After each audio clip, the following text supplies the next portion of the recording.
Good morning. Welcome to the meeting of the State of Hawaii Board of Agriculture. I am the chair, Sharon Hurd. Prior to calling the meeting to order, Jason. Can't hear you, Sharon. Oh, Can't hear you. thank you. Can you hear me now? Still can't hear you. I can hear you. I can hear you. I can hear you. Oh, James, it might be yours. Jimmy, it might be you. Maybe turn up your If you see volume. lips moving, Can you give a mute by accident or volume is down? Can you chat with him? Let him know it's only him. Oh, that's right, I guess. Here I am talking and you can't hear us. I'm sorry. This is why sign language has a purpose. Did you get it? Actually we turned off chat function, Okay. so I don't know.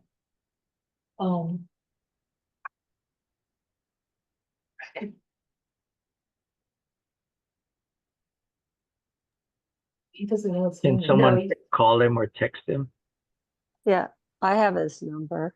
I can do that. Diane, can you hear anything? Yes, I can't gonna hear call. anything. I'm gonna call you.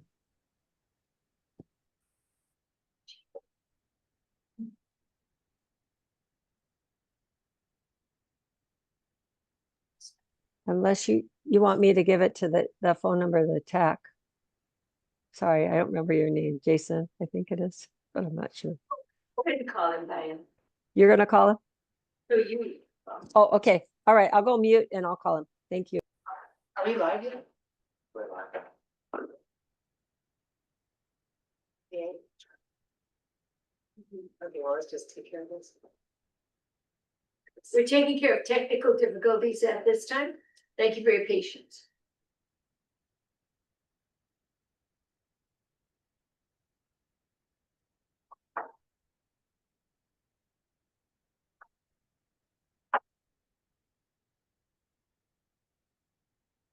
We can start with us when I have call. So everybody can Yes, start. Diane.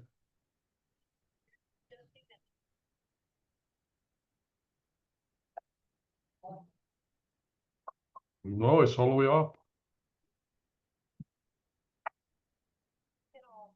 Is the speaker on? Okay, I heard her now.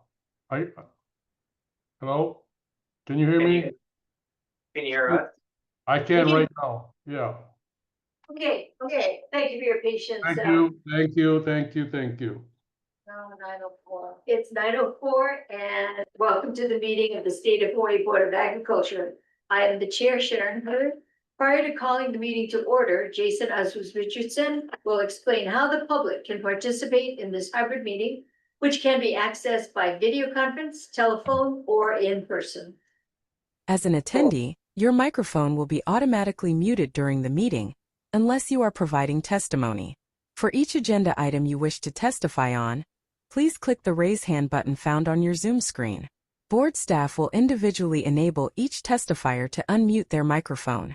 When recognized by the chair, please unmute your microphone before speaking and mute your microphone after you finish speaking in order to prevent audio feedback.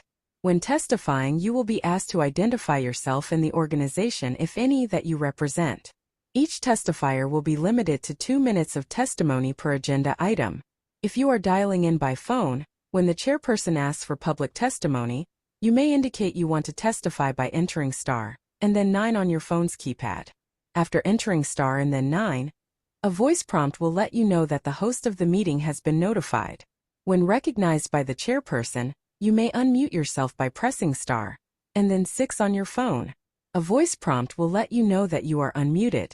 Once you are finished speaking, please enter star and then 6 again to mute yourself. Thank you. Thank you, Jason. Testifiers are reminded that there is a 2-minute limit of testimony per agenda item. If there is anyone testifying in the room, please be sure to come up to the mic and identify yourself before you begin. Calling the meeting to order. Meeting was called to order at 9:06 a.m. I'll take a roll call vote of the board members present. When your name is called, please indicate your presence with a here or present and state who if anyone over the age of 18 is present in the room with you. This also serves as a roll call vote. For each subsequent vote, I will ask if there are any objections or recusals. If there are none, then the motion will be approved on the same basis as this initial roll call. Sharon Hurd, chairperson, present. Deputy Director Ryan Kanakaola is excused. Dr. Parwinder Grewal, Present and alone. thank you. Dane Wicker,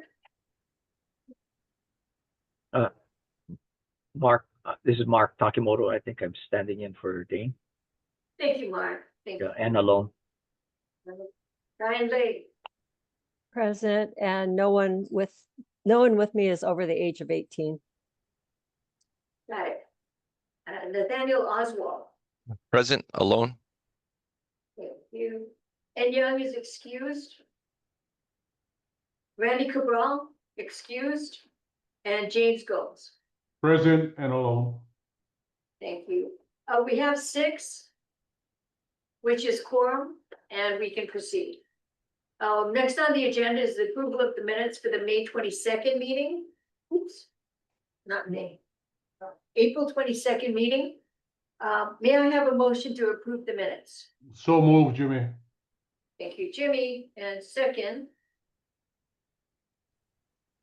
This is Diane. I'll second, although I do want to note one correction.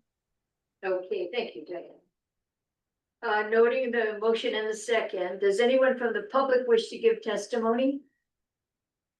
No hands raised. No hands, thank you. Board discussion. Chair, if I may, on line 31 and 32, it notes Randy Cabral as excused, and actually he arrived a little bit late because he was having technical difficulties, which it references further down. So I'm not sure what the language should be there. What page are you? She said. It was line, I'm sorry, page 1, line 31 and 32. This we could just. Well, we could put that we came late. All right, thank you, Diane. We'll note that Randy tuned in late. Maybe we can check the recording, Marcy, and then note what time Randy tuned in. Okay, any other board discussion? Hearing, seeing none. Because there was a comment. One moment.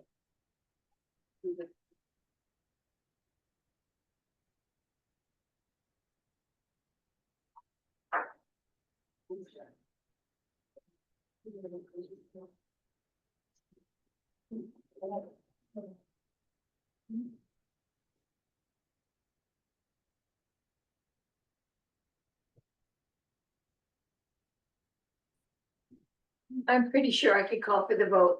Are there any objections or recusals? Hearing none, the motion to approve the minutes as amended is approved. Because the minutes were amended, I will take a roll call vote for them. Sorry. Starting with voting on the minutes, starting with Dr. Grewal. I approve. Thank you. Dr. Mark, Approve. thank you. Diane, Aye. Nathaniel, Aye. Jimmy Gomes. Aye. And Sharon says yes. Thank you. With that vote, the minutes are approved. So moving on to the business at hand. Item 4, communications from divisions and administration. Starting with A1, agricultural loan division. Request for approval of one insured aquaculture loan to Jeremiah Black Hat, doing business as Black Hat Enterprises. May I have a motion to approve the request? So moved, Jimmy. Thank you, Jimmy, and a second. Second, Diane. Diane, thank you. Presentation by staff. Good morning, Chairperson Hurd and members of the board. I'm Jillian Scheibe. I'm with the State Agricultural Loan Division out of the Kona office. I'll be presenting a request for an insured aquaculture loan for Mr. Jeremiah Blackhat doing business as Blackhat Enterprise. Mr. Blackhat has been running the aquacultural farm since 2016 in the KA area of South Kona. The lender is going to be Feed the Hunger Fund. The request is for an 80% loan guarantee on $90,181 by the lender. For us, that means about $72,144.80 for a Class B qualified aquaculturalist operating loan. The funds will refinance high interest debt, bringing the Bishop Estate lease current and provides further funds to expand the current aquacultural operation. The cash flow improves like the monthly average by about $4,000. Mr. Blackhat has contributed $32,000 already for excavation for the expansion area. Feed the Hunger Fund is also working with Healthy Food Fund Initiative to provide a $10,000 grant to Mr. Blackhat as well. The term is for 7 years with a fixed interest rate of 5.5%. The proposed repayment is 3 months of no payments. Month 4, all accrued on month 4. This is on month 4, all accrued interest of nearly $1,653 will come due. And then there will be 3 more months of interest-only payments of about $413. And finally, principal and interest payments for $1,295 until maturity. The loan is secured with a first position financing statement for all new equipment, as well as a junior financing statement on all business assets, equipment, vehicles, and inventory. Blackhat Enterprise is a family business on the Kona coast that started as orchards and has expanded into aquaponic vegetables and tilapia. He's on 3 different KSBE leases that make up about 20 acres. The current aquaculture system sits on the 3-acre lease with the expansion planned on his neighboring lease. Demand for aquaponic vegetable outpaces his current production and the footprint specifically. So increasing his tank and bed space is needed to meet demand. The orchard sits behind the hoop houses planted with mangoes, avocados, banana, and limes. He also breeds koi, and these fish provide additional effluent for the system. The proposed loan is from a community development financial institution, Feed the Hunger Fund, and is conditional on the guarantee being provided by the State Ag Loan Division. The state's insurance of the loan is required based on the lender's collateral requirements and the collateral valuation. The collateral offered is insufficient. The benefit for providing the request to the state is that no state funds will be expended. The operation will be able to refinance high interest debt and therefore reduce cash constrictions, allowing them to continue their expansion and meet business goals. Based on the applicant's well-documented history with Feed the Hunger Fund, the aquacultural business experience, demonstrated growth, marketability, and projected cash flow, staff recommends approval. Thank you, Jill. Any public discussion? No hands raised. No hands raised. Okay, board discussion. You see any hands, Jason? No. No hands? Okay, seeing no hands, we'll take the vote. Are there any objections or recusals? Hearing none, motion is approved. Thank you, Jim. Take what it says. Okay, so we'll be, How long do they need? They're like 15 minutes. we'll be taking a recess for 15 minutes to, 9:30. and then we'll reconvene at 9:30. Thank you very much.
Jimmy, Mark. Daniel, you, that's fine. Oh, Dean, you're back on. Okay, welcome back to the meeting of the State of Hawaii Board of Agriculture. I'm the chair, Sharon Hurd. We're going to be taking roll again so that we are ensured that we have a quorum for this meeting. Starting with myself, Sharon Hurd is present. Please advise if there's anyone in the room with you that's 18 years or older. Taking roll. Deputy Director Ryan Kanakaole is excused. Dr. Parwinder Grewal. Present and alone. Thank you. Mark Takimoto. Present and alone. Diane Lay. Present and no one with me over the age of 18. Thank you. I think she has her dog with her. No, granddaughter. Granddaughter. No dogs today. Nathaniel Oswald. Present, alone. Thank you. Randy Cabral and N Young are both excused, and Jimmy Gomes. Present and alone. We have quorum. So continuing on with the next agenda item, we have item B1, request for preliminary approval of the proposed compilation of Hawaii Administrative Rules, Chapter 4-159, entitled Agricultural Enterprise Lands Program Rules, and 2, authorization for the chairperson to schedule public hearings and appoint one or more hearing officers in connection with the proposed Agricultural Enterprise Lands Rules, Chapter 4-159, Hawaii Administrative Rules. May I have a motion to approve the request? So move, Jimmy. And thank you again, Jimmy. May I have a second? Second, Parvinder. Thank you, Dean. And presentation by Stan.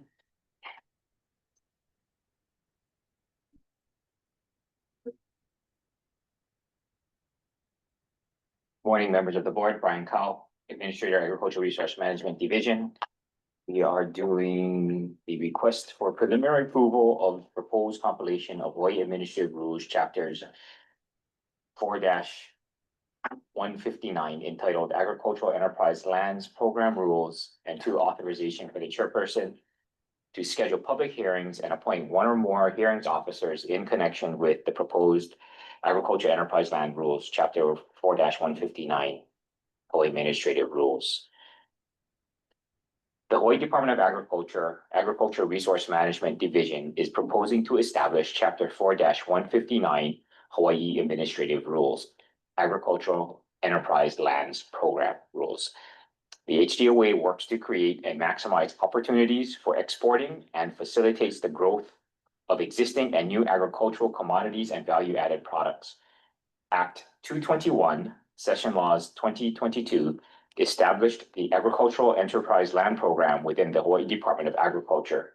This newly created program allows tenants to operate broader activities related to and supportive of agriculture while under the management and control of HDOA. Under the Agricultural Parks Program and Non-Agricultural Parks Program, the production of crops and organisms on HDOA leased lands are expressly promoted and allowed. However, it is silent regarding the allowance of ancillary and other activities that are supportive of and important to economic viability and success of agriculture. An agricultural enterprise is defined as any business, company, or economic activity with direct and demonstrated ties and relations to any definition of agricultural or aquaculture activities, either for profit or not for profit, and may include, but not be limited to, agricultural education centers, food hubs, farmers markets, and feed mills.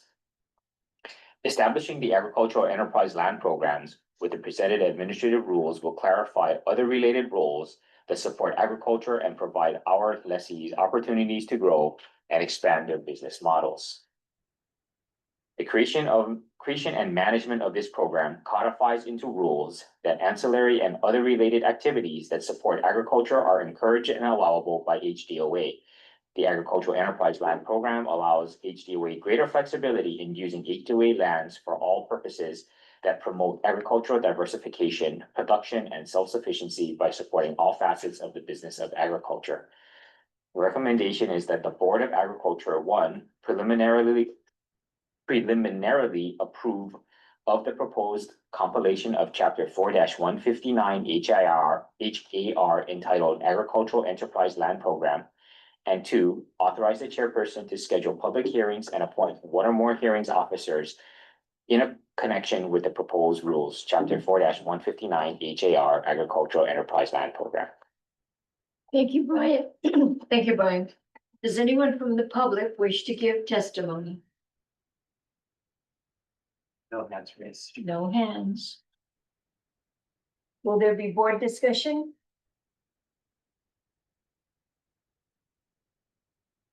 No board discussion. Okay.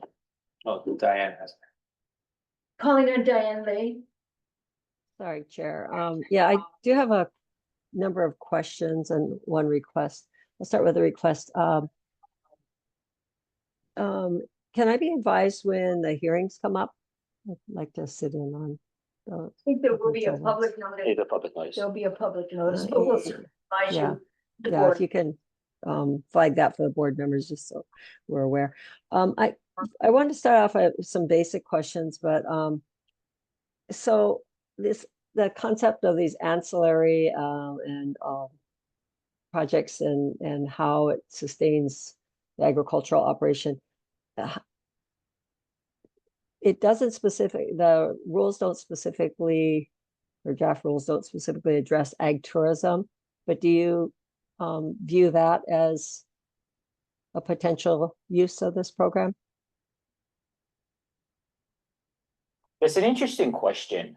Ag tourism generally is associated, that I'm aware of anyway, is generally associated directly with, in conjunction with like an active farm.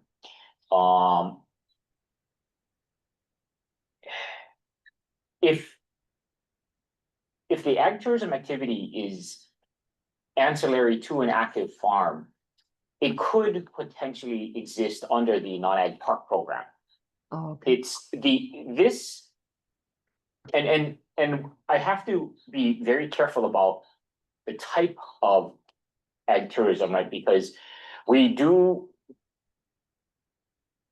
make sure that there's a difference between ecotourism and agricultural tourism, right? So if they're building zipline towers and other things like that, then no, that's not going to be allowed either in either program, ag enterprise or non-agricultural park. Yeah. However, if it is, farm tours or, lessons on how to, I don't know, make a layer or something like that, then, more than likely it will qualify under either of the two programs, depending on what they're in.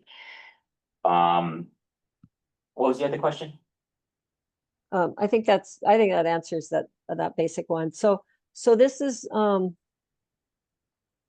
I'm just trying to think of examples of what types of lands would go into it. So as an example, on the Big Island, the Honolulu marshalling yard is an example of one, or where the vacuum cooling plant is in Kamuela. Those are good examples. Maybe even the Hamakua Ag Co-op, because that lease is set to expire. Probably not the ag co-op. The ag co-op is still part of the non-agricultural park program.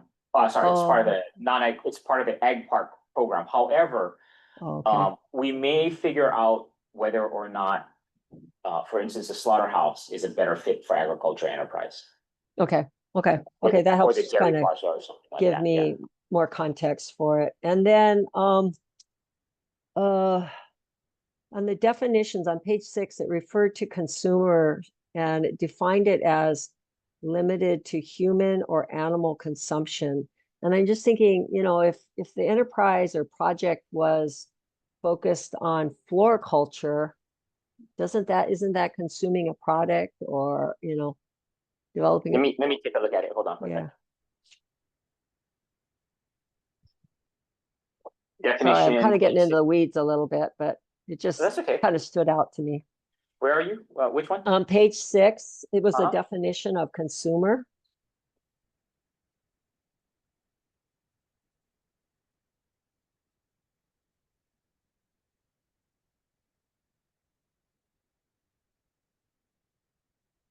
Oh, okay. Do you want to suggest a change on it?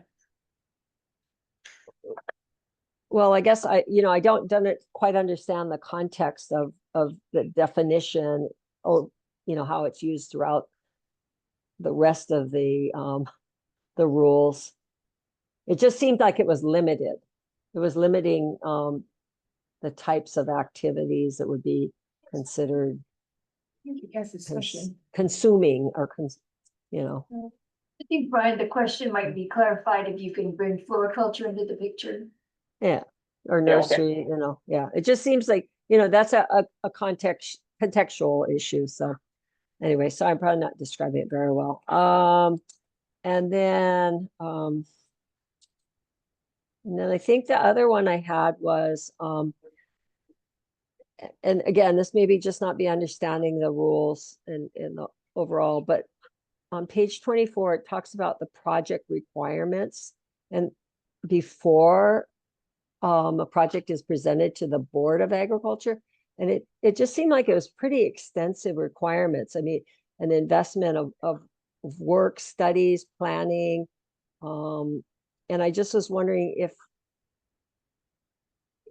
if a project is considered to be driven by the department or the legislature or the governor, or is it something that, that an entrepreneur would propose? I'm not sure who the driver of the project is. So I can see if it's a department or legislature says, hey, legislature says, we want a slaughterhouse in this area, and this would be a good project. So they direct the department to go through these studies, and then you bring that forward to the board for approval. But the way it's worded now, it seems like if I was an entrepreneur, I wouldn't want to do all these steps without at least preliminarily going to the board, and the board go, yeah, we could use a slaughterhouse on this island. And so go ahead and, here you can have access to the land, and because some of these steps look like they require, access to the, property and analysis and investment. I can tell you what the intent is, but Yeah. since we haven't actually, had a chance to do anything here yet, I really don't know if I can walk you through a point by point example. No, I can- wasn't looking for that. I just was trying to understand. Yeah, well, the intent is exactly what you said. You can, for either way, whether it be department or government directed, or if a private entity decided that they wanted to do something. Now, again, I'm not sure the exact steps that would be involved. I don't think there's anything prohibiting, and maybe the deputy AG can correct me on this, but I don't think there's anything prohibiting staff from coming to the board saying, hey, and throwing this on the wall and seeing what the board thinks about it. I mean, It's just prior to development of the land project. yeah, So I think that could happen prior Whenever. to this. yeah. I don't think it has something where prior to even bringing it up. It's more like prior to actually developing it.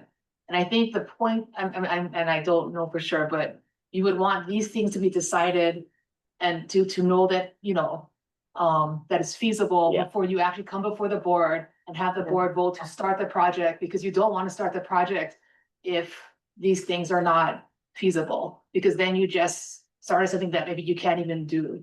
Because you have to check and make sure the uses of the land and all these other analyses. I understand that, but generally we don't necessarily give access to entrepreneurs to say a parcel of land if I said I want to develop a slaughterhouse on Kauai, would you give me access to a parcel of DOA land to go do some of the detailed preliminary work that's proposed here?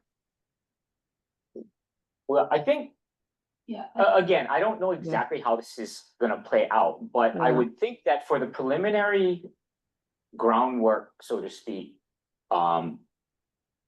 you know, you can do a lot of that without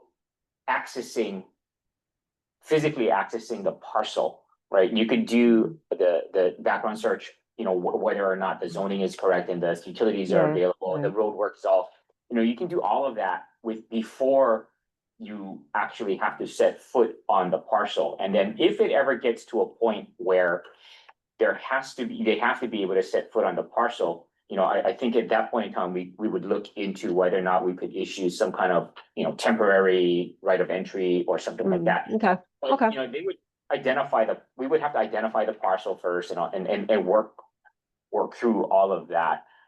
And I'm guessing the way it would happen is similar to the current land programs that we have, where we put out a public notice of all the available lands, right? And in the public notice, the use of that particular parcel would be defined. And then people would submit to us, and that's how the process would begin Okay, from that Okay. perspective. okay, that's helpful. Thank you. It's always awkward reading rules and thinking how they might play out. I'd like to add that I think what ARM is trying to, that before you put your plan into ARM for potential use of the available lands, you should have done your due diligence and be sure that the plan that you're proposing is legally and infrastructurally Yeah, allowed. Right. Or potentially possible. You know, you gotta do your homework before you say, I wanna do a slaughterhouse. If there's no water, then the answer is no, that kind of a thing. Yeah. Yeah. Okay, okay. Okay, and then the last is, if the portion on the consent to mortgage, I understand the importance of it, but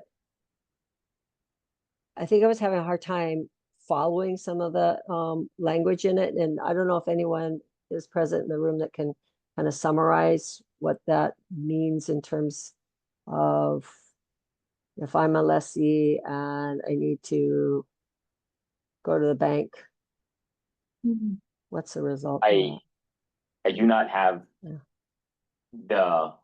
I don't know the detail on that at the Okay, moment. But Okay. Diane, if you could rephrase your question so that we could research it and provide the answer to the board. okay. You want me to just email you, Chair? Can she email or does she have to state it publicly? I think she could just email me. Okay, please Yeah, email. Okay, okay, Thank you. thank you. Put on the agenda if you want to have a report back. Okay, and we'll put it on the Yeah. agenda. Do you want to have a report? I mean, we no- can start with the email response, and if that's Yeah. satisfactory to all the board Yeah, Yeah, and members. that can just be shared with all the board members. That's fine. Yeah. It's just so that, Yeah. Yeah, that's fine. I It'll just be a. Thank you. I didn't quite understand the question. Yeah. Yeah. Thank you. yeah, I think it's something that, you know, that's why I prefaced it. I'm not sure if anyone in the room can describe it, but the loan division should be able to kind of explain why this is important. Because I know that it's a lot of times you want to do a project on and or you want to get a loan and you can't because you're on lease land. And so this consent to mortgage language it looks like it's important to me, just from my background in surface back. It shouldn't be. Yeah. Yeah, it shouldn't be any different or very different than any of our other programs, Ag Park or non-Ag Park, though. It should be Oh. very similar, because the bone structure of these rules were pulled from Ag Park and non-Ag Park. So a lot of the basic, I guess, rules themselves are just duplicates across. Oh, the whole. okay, It should be consistent with everything that we have. Okay, all right. Thank you. This is really helpful. I appreciate it. This is an important Sure. program. So thank you. Jason, is there any other hands up? No hands? No hands up. One more time, is there any board discussion? No? Okay, calling for the vote. Are there any objections or recusals? Hearing none, the motion is approved. Let me ask the AG, if there was a second thing for the authorization of the chairperson to schedule public hearings? That was the, wasn't the. The appointed hearings officer, yeah. The motion was for both, so we're approving both then, okay? And we'll let the board know and the public know when that hearing is scheduled. Thank you. Moving on to item number 2, request for approval to increase base water toll delivery charge by no more than 2 cents per 1,000 gallons to all system irrigation users under the Hawaii Department of Agriculture irrigation systems. May I have a motion to approve? So moved. Thank Diane. you, Diane. And a second. Jimmy, second. Jimmy, thank you. Presentation by staff. Thank you. Okay. Chapter 4-157-21 of the Hawaii Administrative Rules allows the Board of Agriculture to establish irrigation system rates and charges. The last time irrigation system rates and charges were established by the Board of Agriculture was during the fiscal year period between 2006 to 2011, when water delivery toll charges were increased from 32 cents a gallon to 50 cents per 1,000 gallons, or both per 1,000 gallons. Excuse me. Chapter 4-157-21 states that effective July 1, 2011, the board may adjust base water toll charges by no more than 2 cents per 1,000 gallons of irrigation water delivered once each fiscal year. Chapter 167-22 Hawaii Revised Statutes requires the Hawaii Department of Agriculture to establish an irrigation system revolving fund. The irrigation system revolving fund is used to operate and maintain the irrigation systems. The irrigation system revolving fund should be self-sufficient and is supported by revenue from water delivery fees, acreage assessments, and legislative appropriations. Currently, the irrigation program is not self-sufficient. It is subsidized by the general fund and maintains its balance by deferring necessary purchases. This fund, which carries a portion of the irrigation program labor costs, allows the HDOA to keep the irrigation system rates and charges low, but does not fulfill the requirements of 167-22 HRS. A water rate study was completed by the HDOA in 2019. The water rate study examined the current revenues and expenditures to determine a water delivery rate that would allow the irrigation program to be self-sufficient. The water rate study evaluated 4 scenarios which were presented to the Board of Agriculture in 2019. The Board of Agriculture approved the request to move forward with public hearing processes and selected the scenario that increased the water delivery rate to $1.11 per 1,000 gallons. The necessary amendments were made to the rule, and a public hearing was held on August 22nd, 2023, but no further action was taken. During this legislative session, personnel costs were moved from the irrigation fund to the general fund for the upcoming fiscal year. By moving personnel costs to the general fund, HDOA is able to further postpone the $1.11 water delivery increase, but may need to move forward with the water delivery rate increase of to $1.11 per 1,000 gallons for the next fiscal year if the personnel costs do not remain on the general fund. Nevertheless, the water delivery rate should be increased by 2 cents as allowed by HAR 4-157-21. This increase in the delivery rate will be a step forward in keeping the fund self-sufficient. The recommendation is that the board approve an increase of water delivery rate charges for all users effective July 1st, 2025, from 50 cents per 1,000 gallons to 52 cents per 1,000 gallons. Thank you, Brian. Does anyone from the public wish to give testimony?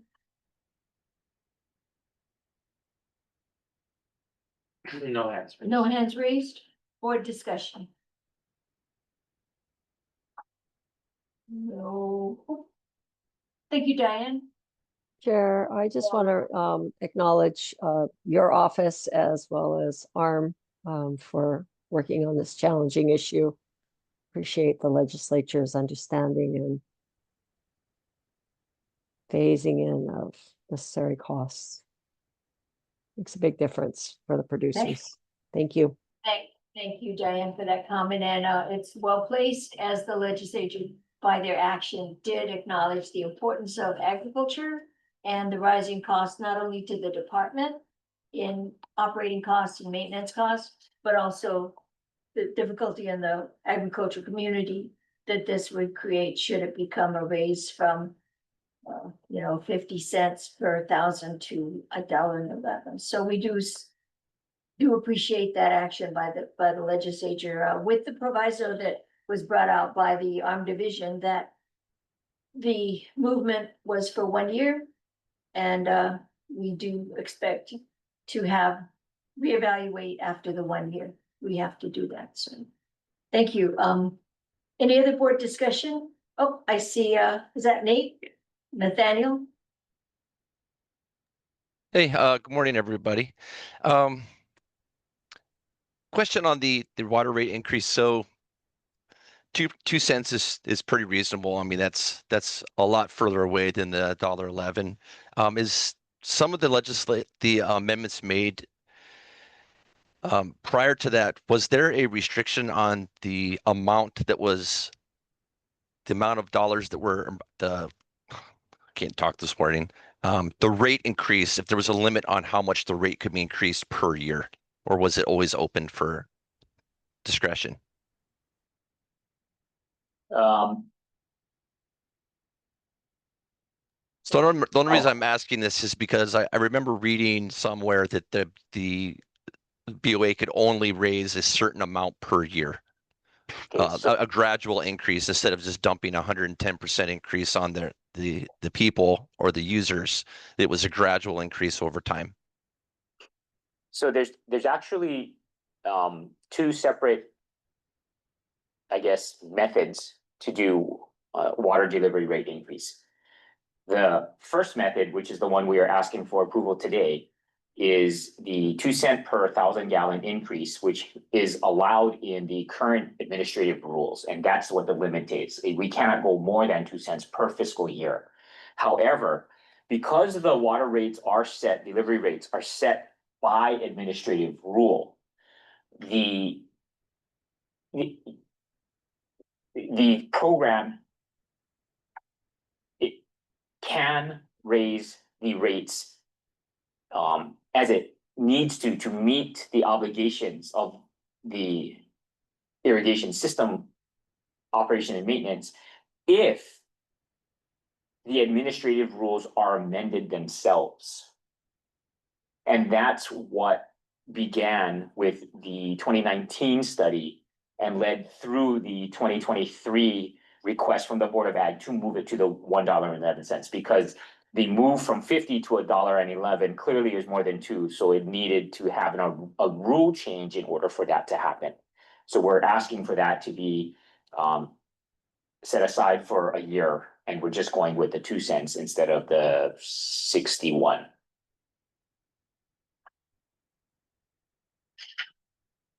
Okay, thank you. Thank you, Nate.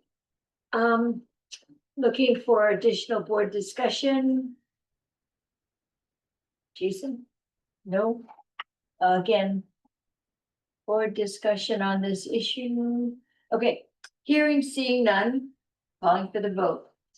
Are there any objections or refusals? Hearing none, the motion is approved. Thank you, board. Moving on to old business, and we have no old business. And here's a non-action item for new business. Wait, so one more. Number 3. I don't get off the hook yet. You don't get off the. No. I'm sorry, mistake. There it is. Item number 3 for discussion is the certification of acreage assessments for the Honoka'a, Pawilo, Kahuku, Molokai, Waimanalo, and Waimea irrigation systems for the 2026 fiscal year. May I have a motion to approve the request? So move, Jimmy. Jimmy and Diane, I see your hand up for a second. Thank Yes. you. Okay, presentation by staff. Thank you. Section 167-19A, Hawaii Revised Statutes states the board shall determine and certify on or before June 30th of each year the amount of acreage assessments necessary in that fiscal year for the acquisition, construction, operation, and maintenance of irrigation facilities for each project and the acreage of agricultural and pasture land of each occupier within the project. For the 2026 fiscal year, the Agricultural Resource Management Division has determined that the acreage assessments for the following systems are below. Honoka'apoilo, Molokai, Waimea, and Waimanalo at $99,103, Kahuku at $31,910, and the acreage of agricultural and livestock lands of each land occupier within the irrigation systems are as follows. Kahuku, Molokai, Waimanalo, and Waimea, none. Honoka'apoilo, 6,582 acres. The recommendation is that the board determine and certify that the amount of acreage assessments necessary for annual maintenance of the listed 5 irrigation systems for the fiscal year 2026 are as listed. 2, the board determine and certify that the acreage of agricultural and livestock lands of each land occupier within the listed irrigation system is set forth in attachments A through E, and that the board determine and certify that agricultural lands shall bear 100% of the annual acreage assessments for Kahuku, Molokai, Waimanalo, and Waimea irrigation systems, and the board determine and certify that agricultural and pastoral lands shall bear 70% and 30% respectively of the annual acreage assessments for the Honoka'apoilo irrigation system.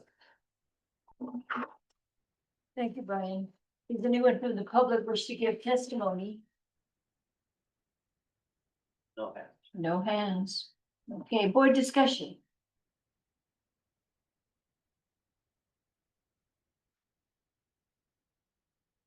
Can you give me a few minutes?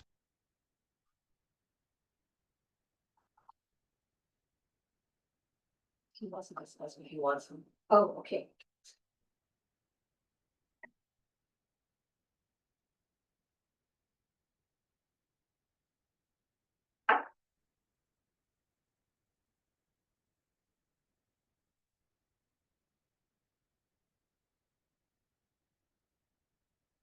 I'm good, thank you.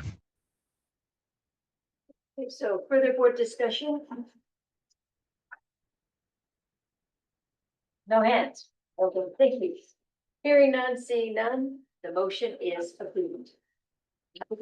No, you didn't take a vote. You did a vote, yeah. They were just comments. It's time for a vote. Sorry, are there objections or recusals? Hearing none, seeing none, Jason? None? Okay, Quick question, I'm sorry, this is kind of related to the last two. Has there been, I forget, I remember when you guys did the research in 2019. Was there any talk about a sliding scale for the water use? So like if you're a large scale user, after so many thousands of gallons, your rate increases? Only thinking of trying to protect some of the smaller farms who maybe don't use as much water. That would require an administrative rule change. Thank you. thank you. Thank you, Nate. Any board discussion further? Hearing none, seeing none. Should we take another vote? Because it's not clear enough. Say again? You can take the vote again, just because he. Okay, alrighty. Are there any objections or recusals? Hearing none, seeing none, the motion is approved. Thank you, Brian. Thank you, board. Okay, Thanks, Brian. so moving on, old business, item 5, 9, and item 6 for new business, we have a non-action item. The invasive species action plan update includes an update on the biosecurity related measures from the 2025 legislative session. House Bill 427 HD2 SD2 CD1 relating to biosecurity, and Senate Bill 330 SD1 HD2 CD1 relating to invasive species prevention, and Senate Bill 140 SD2 HD1 CD1 relating to invasive species. Item 2 would be an update on the control eradication actions occurring on Hawaii Island for the coconut rhinoceros beetle. And number 3, updates on projects funded by Act 231, SLH 2024. Presentation by Stems. Oh, I'm sorry. The goes on to say that not only are we giving you an update on SLH. So it's 2024, but then there's. 2024, and what we'll be discussing on item 3 is the little fire ant treatments of residential areas, coconut rhinoceros beetle tree removal on public lands, and the 2-line spittle bog. Thank you, Jonathan. Yep. Good morning, board, chair, board members, Jonathan Ho, Plant Quarantine Branch Manager. So, I'll try to go through this quickly so we can get to some, questions. So as it relates to, the legislative session, there were 3 key, measures that are awaiting, the governor's signature, as chair had stated. SB 140 essentially creates regulations for the importation of firewood. So it's basically wood that is intended for use for burning. The regulations are pretty straightforward. And I think, there shouldn't be a massive impact to the department or to those folks who do import it. We'll have to do a bit of coordination with them to manage the inspections. But because it's not a massive commodity being imported into the state, it shouldn't be too much of a problem. And it really clarifies the need for heat treatment. Most wood already is covered under the requirements of this section, so it shouldn't be too much of a problem. SB 330 enables the department to enforce federal quarantines, and we're gonna have to work with the feds to kind of tease out, I think, how we're gonna be doing some of the regulation right now, because it is technically under the jurisdiction. We would work with them, and I think we're just gonna make sure that if there are actions that we're gonna be enforcing on their behalf, that we're not doing those things in contravention of whatever their established practices are. 427 is obviously, I think, the most significant one. It does, I think, looking back through the bill, there's about 21, 22 things that it really does. So obviously it renames the department to add the Department of Agriculture and Biosecurity. They do that for the board as well. And it also requires that the composition of the board to have at least 1 member with a background in biosecurity. There's going to be a new deputy to the chairperson who is appointed by the governor, who is going to be tasked with overseeing the biosecurity related activities within the department. So that's basically plant industry and animal industries regulations. It gives the governor or the department with the approval of the governor to declare a biosecurity emergency and defines the specific actions that can be taken to address the emergency. It broadens the objectives and general actions of the department's biosecurity program in 158 and enables the department to subpoena documents to manage the establishment and spread of pests or restricted organisms. Authorizes a transitional facility program defining standards, uses, licensing, including the ability to impose fees for the use and registration of a transitional facility.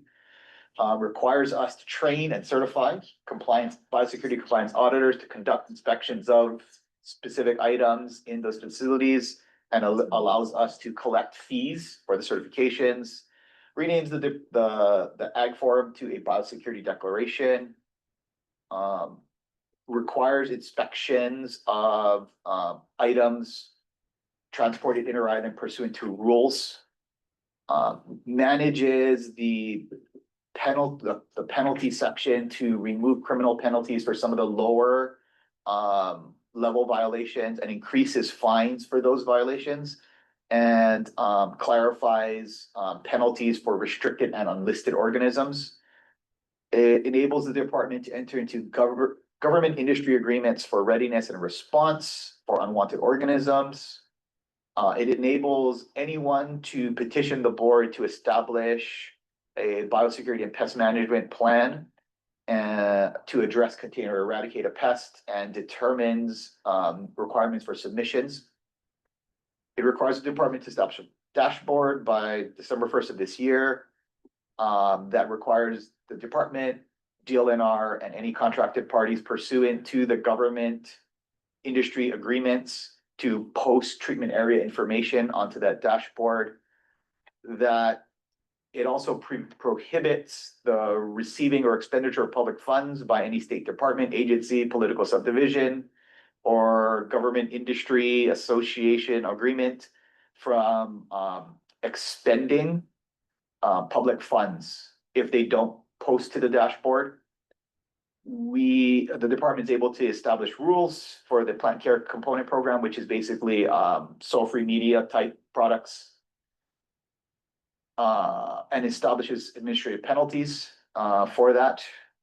It transfers HISC, the Hawaii Invasive Species Council, from the Department of Land and Natural Resources to HDOA, and appropriates about an additional $4.25 million for HISC for FY 25-26, and then to expend it by DLNR. It appropriates the same amount of funds for HISC and in 26-27 to expended by the department. It gives $500,000 for the Hawaiian Lab 25 for FY 26 and FY 27 to be expended by DLNR. Same amount for the CRB response program for FY 26 and FY 27 to be expended by the University of Hawaii. And then it establishes varying timeframes for the implementation of each of the sections. So for example, the HISC transfer would be done in 5 years.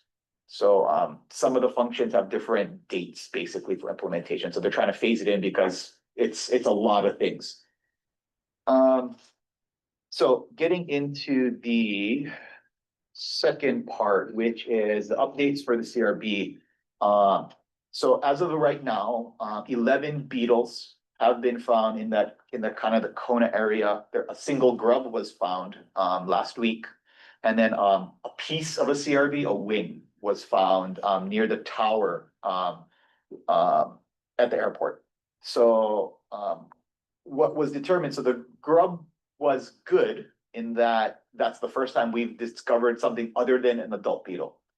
And the troubling part was the grub was found like far north near the Four Seasons. I forgot the name of that area, but in that kind of that hotel area.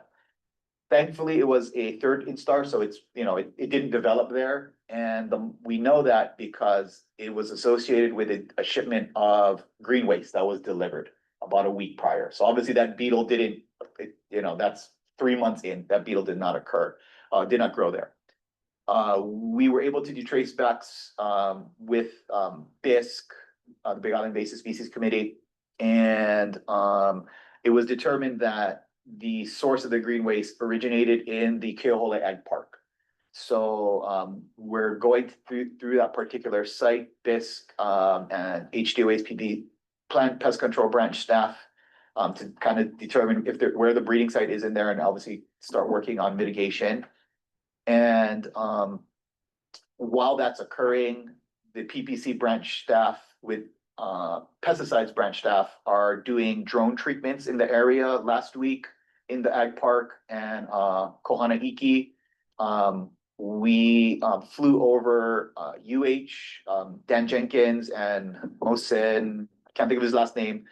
They're drone pilots, and they're going to be treating hundreds of trees, thousands, I don't know, a lot. And then we can provide that particular number to you. They'll be using one guard on most of the trees, and then the trees that can't be used, they'll be doing injections. The Waikoloa Village, which is the initial site of CRB on the west side of Hawaii Island, there hasn't been any CRB detection since October of last year. So crossing our fingers, we're not finding anything. Obviously, we've been doing treatments, a lot of outreach out there, haven't found any more. So obviously trying to focus all our efforts self. For the LFA, contract, well, sorry, I'll transfer it to the Act 231 stuff. So for the LFA contract, for the PCO Rent-A-Kill Terminex, we've been focusing the vast majority of our efforts on Oahu as of right now to get it going. So the project was publicly announced, I think, 3/21. So since then, we've given out about 1,000 LFA test kits to help kind of facilitate doing the surveys. We've conducted 19 residential operations across 9 zip codes on Oahu. So right now, that's about 172 individual parcels and about little over 85 acres. About 7,400 samples have been deployed, about 1,100 of them have been found positive for LFA. So as of right now, there's 32 properties kind of encompassing 2 sites. So they're basically a geographic known population that are in active treatment with the PCO. We got 2 more, which are about 10 more properties that are going to be treated soon. We're scheduling with the individual property owners. There's another 2 sites where there are about another 52 properties that we've done the surveys and now we're processing and the identification of all the samples and then providing notice for all the affected individuals. And then we have 2 more sites that are relatively larger that we're in the process of delimiting in the, I would say, Laie and Kahuku area. And so yeah, so that's kind of that. Once we kind of settle down with some of this, we're going to be working with MISC and KISC, so the Maui Invasive Species Committee and Kauai Invasive Species Committee, to start implementing the treatments with them on those islands because they're doing all the work. And then we're still working with the county to identify specific sites on Hawaii Island. The CRB tree removal contract began last week. The contractor HTM is working from Maili south, or I guess it's south. Well, anyway, they're coming back toward Honolulu, and they're just basically getting trees down. We'll see. They're going to be providing us with a monthly report, so we'll see about the cost and the number of trees that have been removed, and then I think that will enable us to project how many more trees are going to be able to be covered under the project. And then with two-line spittlebug, there were 3 contracts that were issued. Actually, 2 of them only were through Act 231. One, the department funded itself. But basically, rangeland stewardship focus is going to be for active control and mitigation for ranchers. UH got another contract for doing research, outreach, and education, and potentially some new treatment methods. And then the separate project is a kind of a joint federal project that enables testing of local biocontrol agents as a potential control and eradication, a potential control and eradication tool for management. Thank you. Sorry, that was a lot. We're allowing discussion if there's any questions. Oh, we have Jimmy. Hey, Jonathan, do you have a handle on the CRB on Oahu? I've been getting numerous reports from various farms and ranchers of this running rapid. Do you have a handle on it, you think? For Oahu, because it's quite widespread and the department doesn't have unlimited resources, for Oahu, primarily, we're focusing on trying to ensure that it doesn't spread to the other islands. So that's been the major focus. The contract does allow for the tree removal, and there was monies set aside for hauling for green waste, which is obviously, the breeding sites. We weren't able to get a contractor, so we were able to utilize those funds to provide the counties with ways to kind of manage their own green waste. But right now, I think because it's so widespread, a lot of it right now is really focusing on education and outreach for folks because of the extent at this point. Thank you. After Nathaniel, we're gonna ask for public discussion. Jonathan, thank you. This is great. I can see there's a lot of work going on. You guys have a lot of things moving around, and like there's actual progress, and that's huge because I know how daunting this is. Are you able to use sulfuryl fluoride at all for the CRB? Yeah, so we just got an SLN last week for what's the name of the product? Profume, which is sulfur fluoride. So that can be used for mulch. USDA is doing additional treatments for other pests, and they'll also be testing oh, actually, no, I take that back. I'm sorry. It wasn't Profume, or was it Profume? Is it phosphine? It's phosphine. Or CLV, no. Yeah, actually, don't go back and forth. Yeah, yeah. 'cause you gotta go to the But microphone. Sorry. there is an SLN for, Could you say what SLN is? it's a special local needs. So we were using Profume. It was Profume. We were using Profume.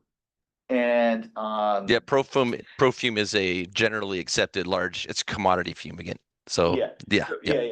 So we were using that, and then there were some issues with the initial SLN. So we worked with the registrant Douglas to do another round of testing. It was deemed effective, so the pesticides branch did an SLN with EPA. So that was last week, I believe. So we're starting up treatments again for green waste. Primarily, it's used as a quarantine treatment for inter-island movement of green waste, particularly to Maui, for a lot of the erosion mitigation for after the wildfire, and for a lot of like what do you call those erosion control socks that are made with green waste from Oahu. And so we're also using methyl bromide.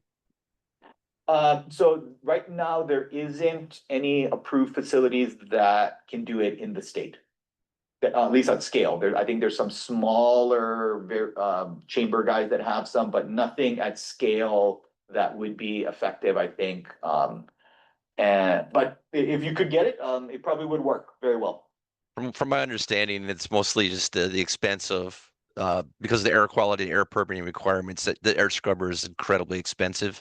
It might be something worth considering.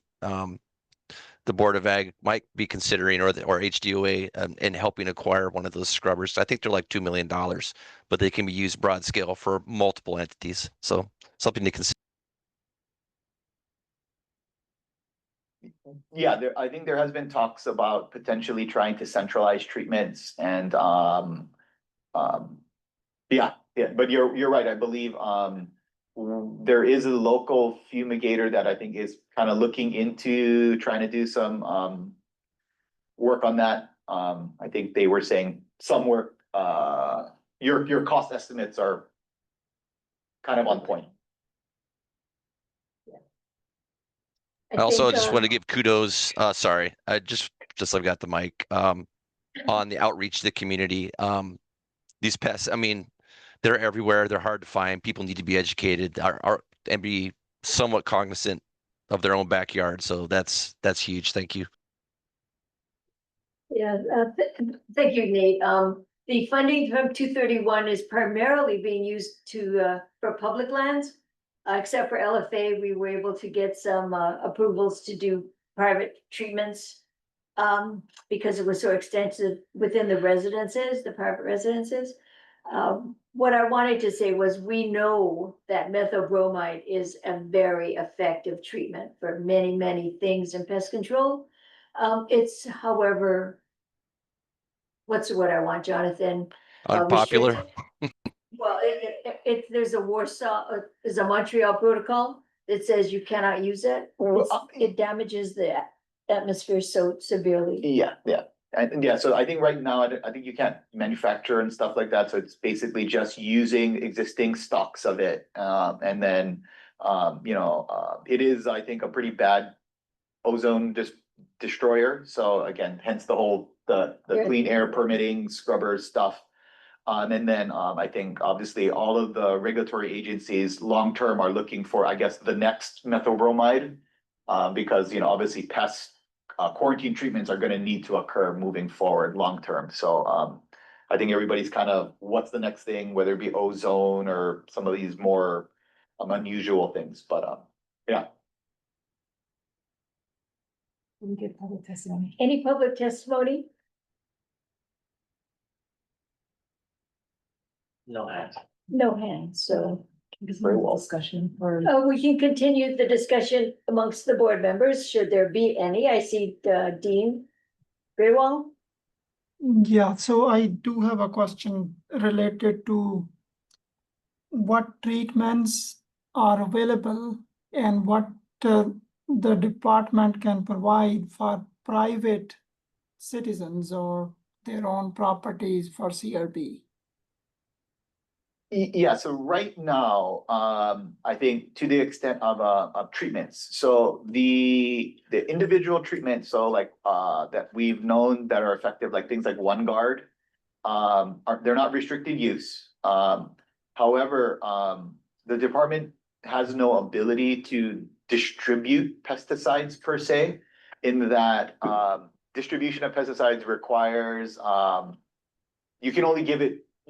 My understanding is you can only distribute it in the container at which it originates in. And a lot of these chemicals come in like gallon sizes and you need very small amounts to be used.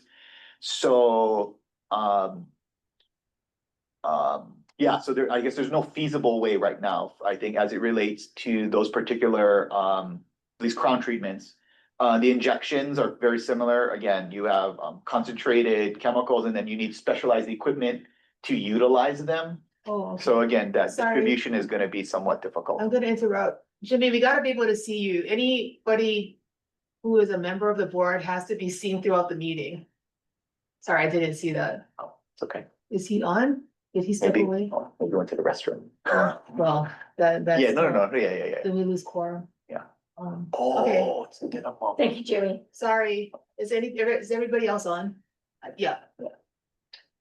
Is anybody, because I can't see the screen, so. Okay. Yeah, no, I was told that people outside cannot see the board members, they're just seeing like who's. And people in here, not the board members. Oh. I don't know. Issue. Is there, They're just on the wrong view. They have to be on gallery view if they wanna see all of them. But it's their setting. it might be their setting. Just go to gallery. Okay. Okay, sorry, go ahead. Go ahead, Jeff. Yeah, no. Yeah, so, and then I think for like mulch, again, that stuff is obviously you need a licensed applicator to use the fumigants. Or if you can get, if you can compost it to a temperature, I think it's 100. I think what we're certifying is like 131 degrees at 10 minutes. That will eliminate all life stage of CRB. So those are, I think right now, I guess, I mean, there are some other treatments, like for example, like Demon Max, which can't be used on Oahu. Mustang Max, which is a RUP that can be used on, I think, fruiting coconuts. There's an organic But treatment. an RUP has to be done by a. The licensed applicator. There is Evergreen, I think it's Evergreen. That is a organic product that has shown some efficacy. And again, this is a crown treatment. Trying to think if there's any others. And then I think there's like cultural practices, like so for example, not stockpiling green waste. And if you do maintain it, keep it very thin, make sure it dries out, or store it inside of vessels that are CRB proof, that the beetles can't chew through, things like that. I think those are the only ones that I can think of offhand. And is there any help from the department in terms of, getting assistance? Right now for private individuals, as it relates there isn't anything that we're capable of doing at this moment. The LFA contract is, I think, kind of the first kind of broad department funded residential treatment thing that's gone on for a pest that's relatively widespread. And I think that may be something that will be done in the future, funds available. But Jonathan, I think that if I can try to clarify what the dean's saying is, let's say you have a CRB infestation in your private property. Okay. And you report it to the pest line. Yep. Will we be able to at least go out and do outreach? Yes, so if folks, if people call 603 pest, it'll get routed to plant quarantine. We will work with folks to, obviously determine what it is, because, we still get calls for, dung beetles and oriental flower beetles and all kinds of other things. And obviously making sure that the pest that they're reporting is what it is. We'll work with them on that. Once we've determined with some certainty what the pest is, we will work with them to figure out whatever mitigations that can be done with them. So for example, hey, they can hire a licensed tree trimmer. They can hire a pest control operator. Depending on the pest and the particular situation. We won't just like, you have CRB, too bad, you're on Oahu. I mean, we don't do those types of things. Again, if people are taking the time to call us for help, we're going to provide as much help that we can provide, to the extent that we can provide it. I think obviously that we can't go out and, cut down people's coconut trees or treat every single tree in the state. But I think there are things that people can do to really help minimize the risk and actions that they can take through other measures to do their part, to protect their resources. I think one relevant thing, Dean, is that if you have private property and you detect coconut rhinoceros beetle, the department, plant quarantine, PPC, pesticides, they've gone out there and said, hey, you've got beachfront property, you shouldn't be doing this, you should be doing that. Environmentally, you're too close to the water. Those types of outreach has been very helpful to the private property owners. But if you're public property, then we'll go out there and actually do the mitigation and control. I will clarify, because the response that I provided is very Oahu centric as it relates to CRB. If the department is doing an active control and eradication program, such as what you're seeing in Kona, the department will treat private homeowners, right? So for example, you have like Waikoloa Village, you have trees that are there, you have this incipient infestation. To wait for a private homeowner to find a PCO to do their treatment doesn't make sense. We have the capability to do it. So in like those particular instances, putting in that massive amount of time and effort and resources to achieve eradication is far more efficient long-term than it is to do what we're doing now, which is essentially management on Oahu. So yeah, the prior response is more, I think, what you do for management. But again, if somebody on Maui, for example, called, said they had CRB, the response, and it was at a private residence, you would see something similar to in Kona, in that we would have staff go out and we would start treating affected resources to do eradication, because that's an actual control that's an actual eradication program that's being run by the department. So there is mechanisms to do it, but obviously we wouldn't be doing that on Oahu. We just don't have enough resources for it. So that was a clarification that I missed. Thank you. Okay, and so we'll move back to Nate. I'm not 100% certain on this, but ORNV is, I think the DLNR right now is trying to go through a permitting process. It's a bioactive control method.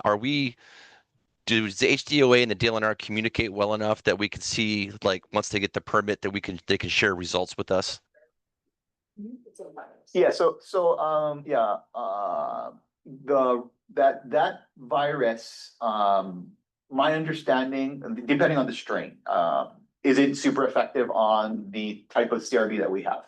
And DLNR is, I think, through the university trying to get alternative strains, I think, for testing.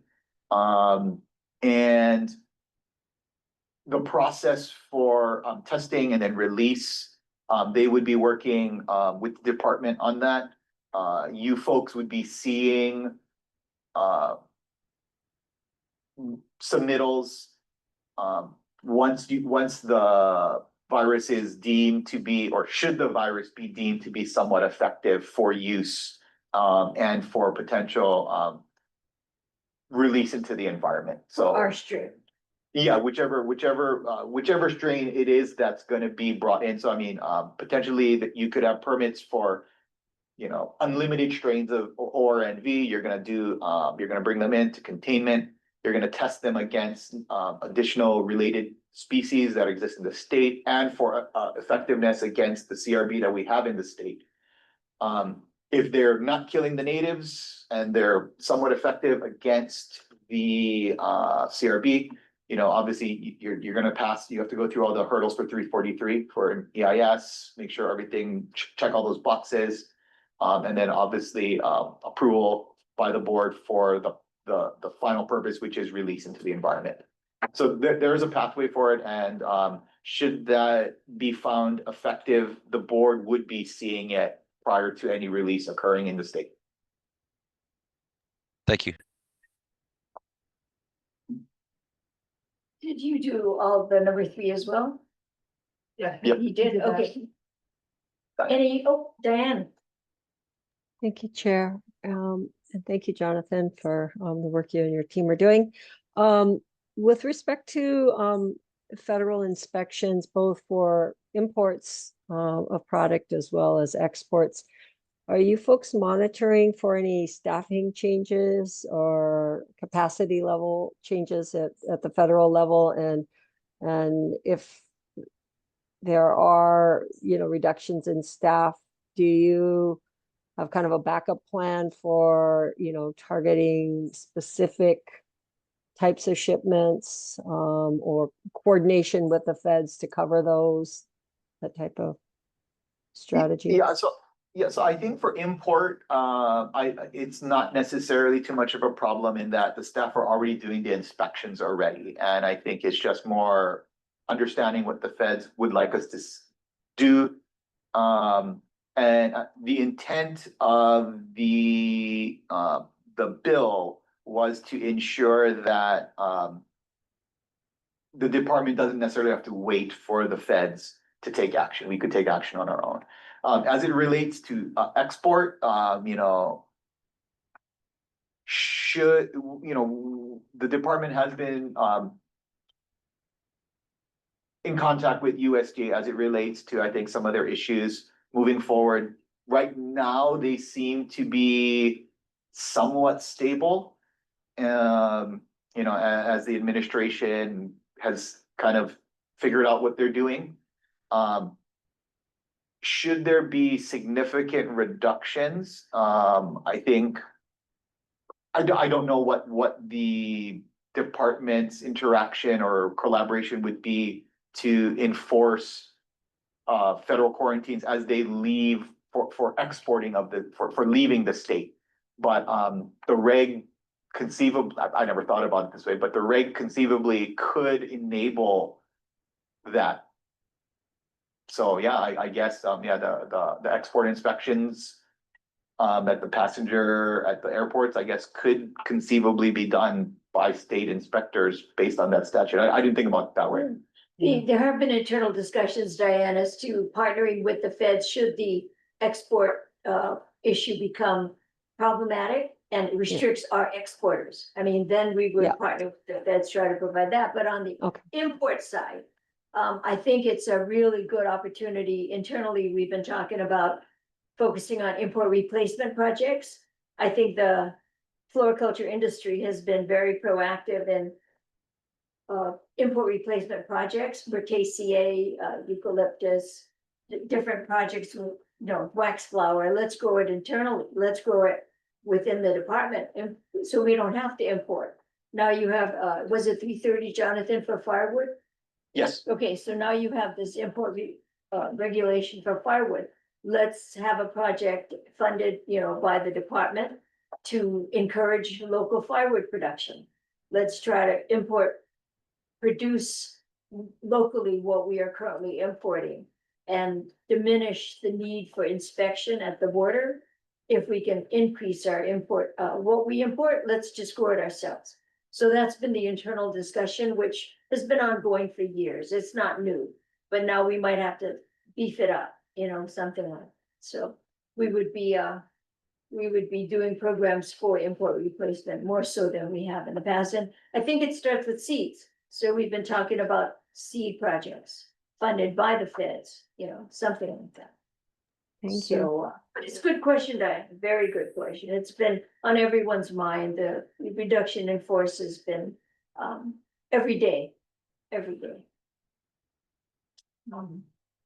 Anything else, Jonathan? That was really good. oh no, Nathan. Yeah, Nathan. sorry.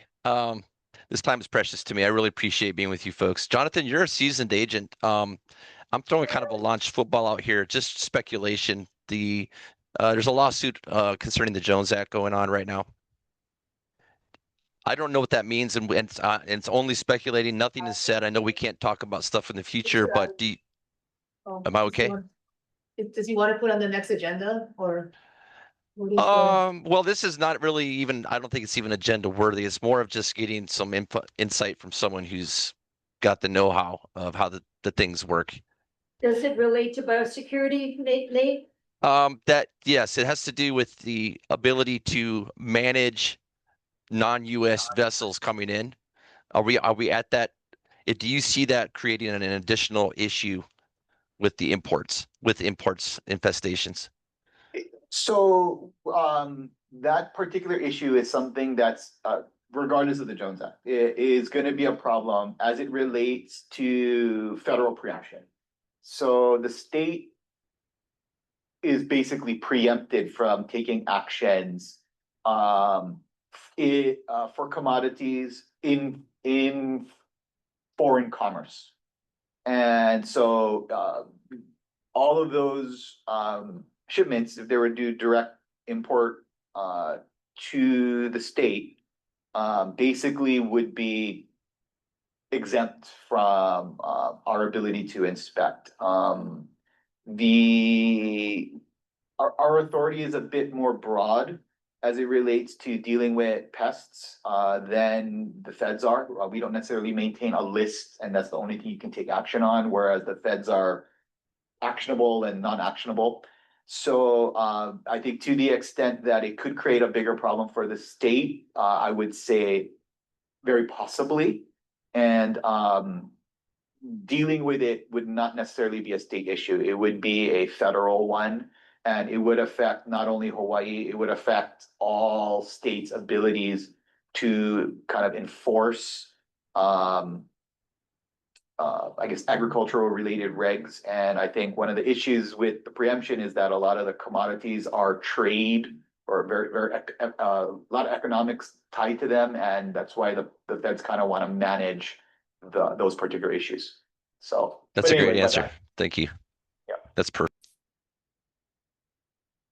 There's no spot, John. Oh, we have Jimmy. One question. Implementing all of this and being the watchdog of everything, do we have enough staff?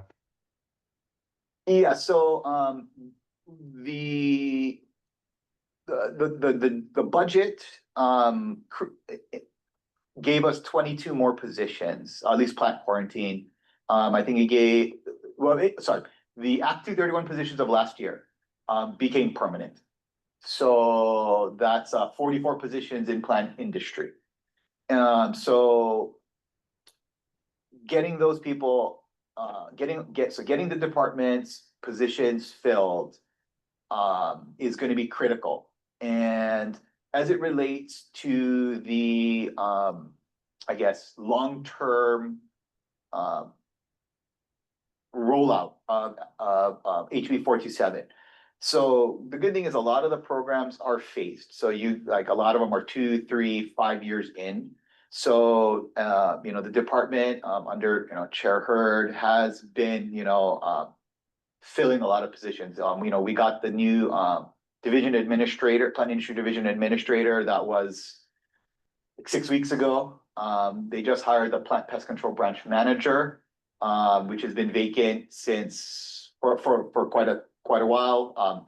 I'm permanent as of March or something anyway.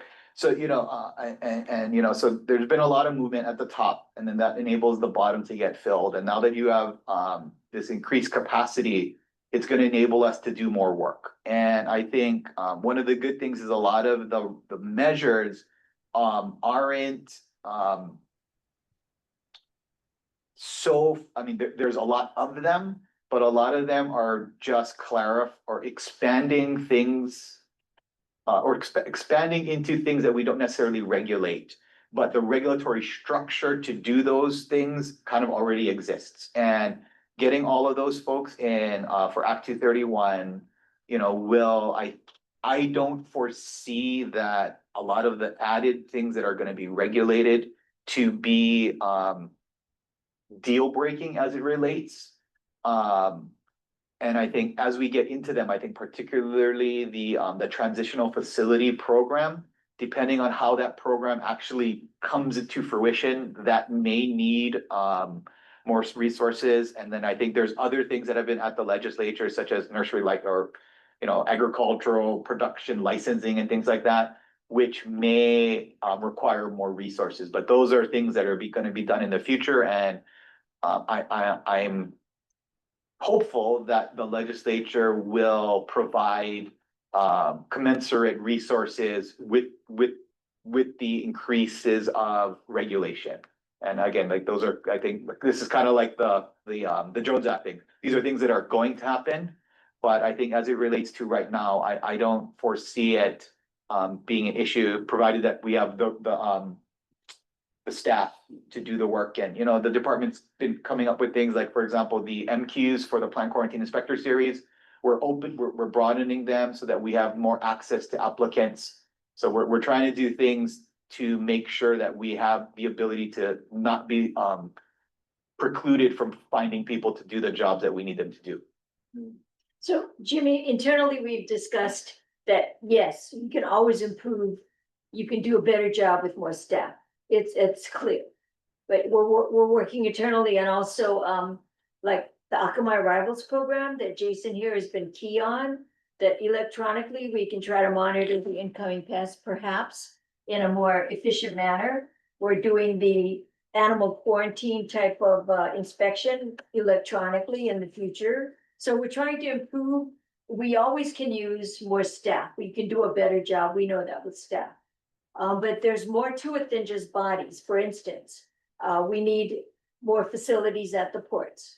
The Department of Agriculture, in conjunction with DOT and DOH, are responsible for monitoring the ports.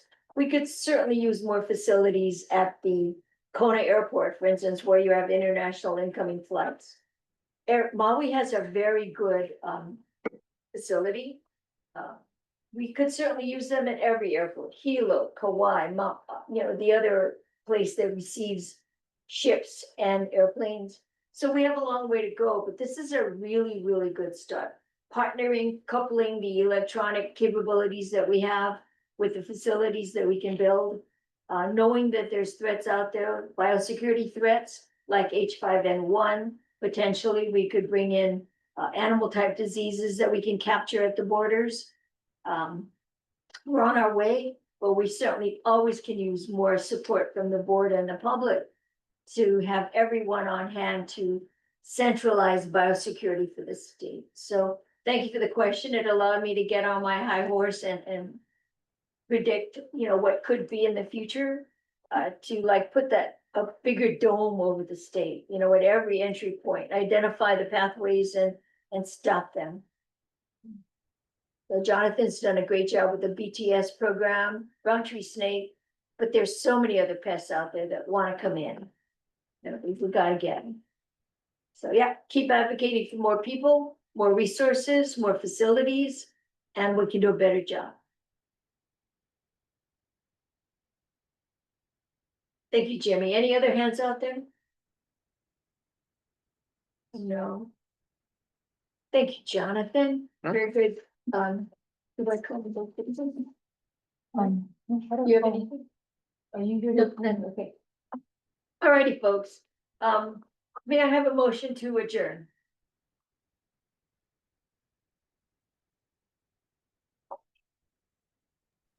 So So moved. Okay, we have Diane and then Jimmy for the second. Second.